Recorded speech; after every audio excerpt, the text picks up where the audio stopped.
Today we're testing 2 super easy keto-friendly snack ideas.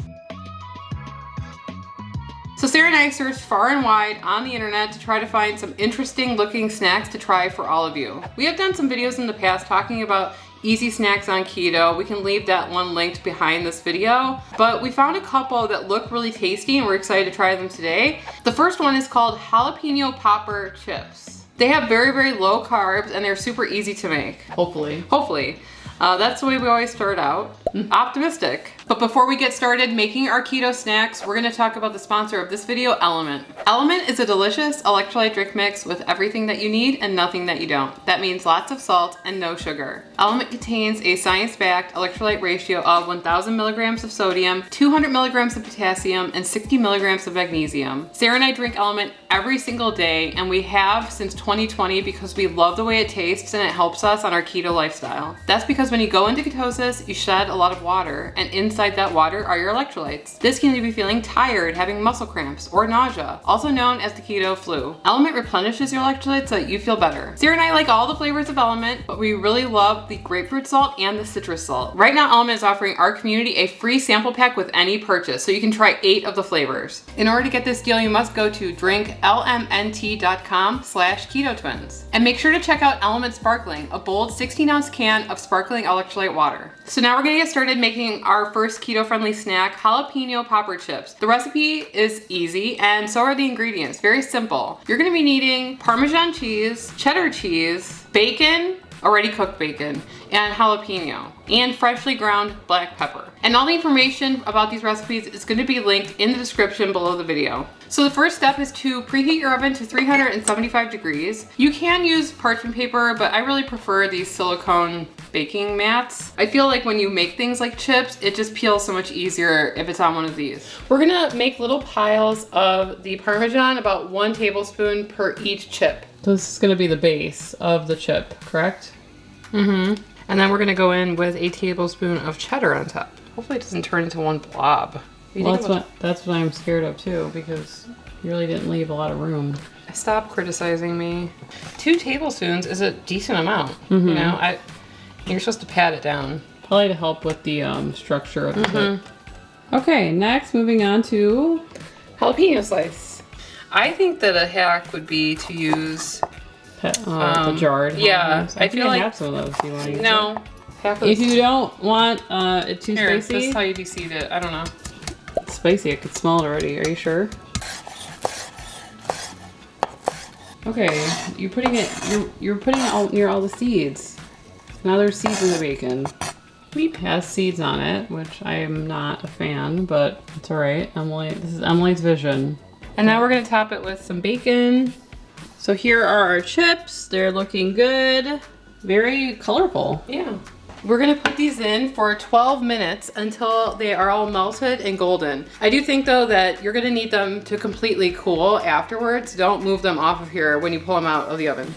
Into a dark oven. No light. I'm sorry. So the next keto-friendly snack that we're gonna be trying today is fried beans. And we saw this on Instagram and I think they used cannellini beans, but we're gonna be using lupini beans. These are related to peanuts though. They're in the same family. So if you have an allergy to peanuts, you might have an allergy to these, but a lot of people use lupini beans on keto. So you can pretty much add whatever you want onto these lupini beans. But we found a recipe by Wholesome Yum. We're gonna be leaving it linked in the description. She uses lime and chili powder and things like that to flavor her lupini beans before she cooks them in the air fryer. And we decided that we're just gonna use Tajin.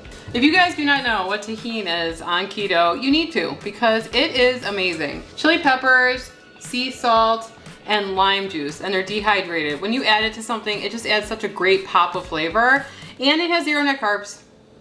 So, I love that. I love that too.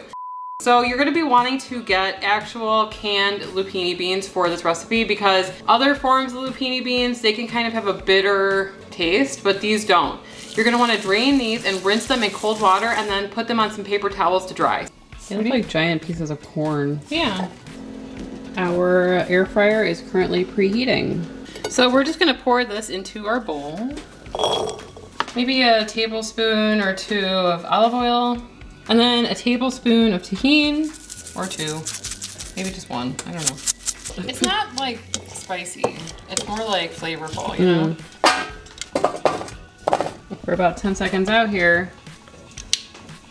Let's check on the chips. Oh. Yummo. Smells like a gonna jalapeno popper. Top it with some black pepper. And these should really cool off completely. Maybe we'll put them on a wire rack after we put in our lupini beans. In the lupini beans go for 10 minutes. It's been halfway, more than halfway. We're going to stir these a bit. Not seeing it yet. We'll keep you posted. These are starting to look really good though. We should just be able to, ooh, look at that.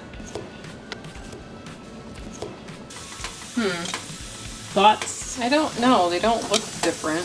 They look wet. I would say then we should cook them for longer. Okay. We're going to cook these until we feel like they are at least a little bit crispy, because that's what we're looking for. And then we're gonna bring down both the chips and these. We're gonna go downstairs and try them.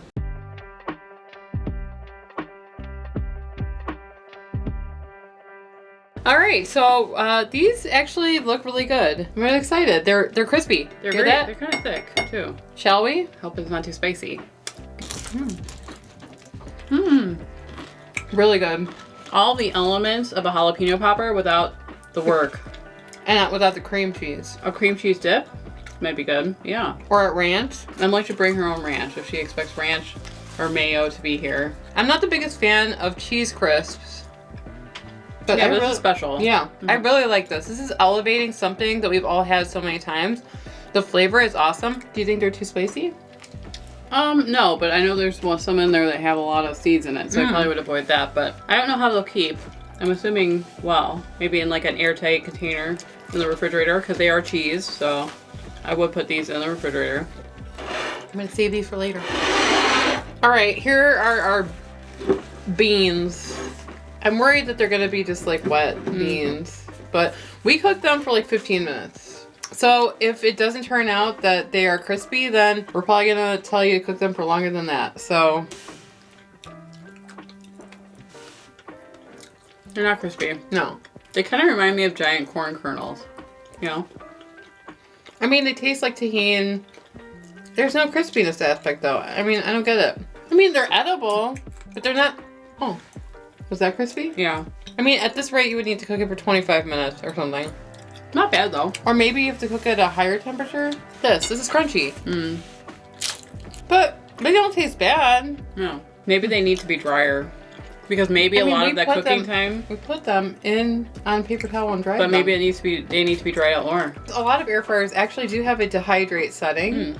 So maybe dehydrating them first for like 20 or 30 minutes at like 200 or 180 degrees would really dry them out. And then you can blast them with heat to create like that crispy, light type of snack. Yeah, I mean, they are pretty wet still, I would think. If you guys happen to try this, maybe you want to do a little experimenting, let us know how long you cook these for and at what temperature so that we can like add it to the description afterwards or add it into the comment section, because I think this would be a really good snack if you get them to be crispy because they taste really good with the Tajin. You could use like salt and vinegar. You could use garlic parmesan, ranch. Yeah, I think there's potential here.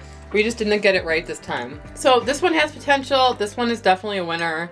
If you guys see any other keto-friendly snacks that you would want us to try, let us know in the comments. We would love to hear it. If you guys want to see the video where we go over other keto-friendly snacks, you can click on the video on the screen and we'll see you over there. Anyway, I'm Sarah. And I'm Emily. And we are the Keto Twins signing out.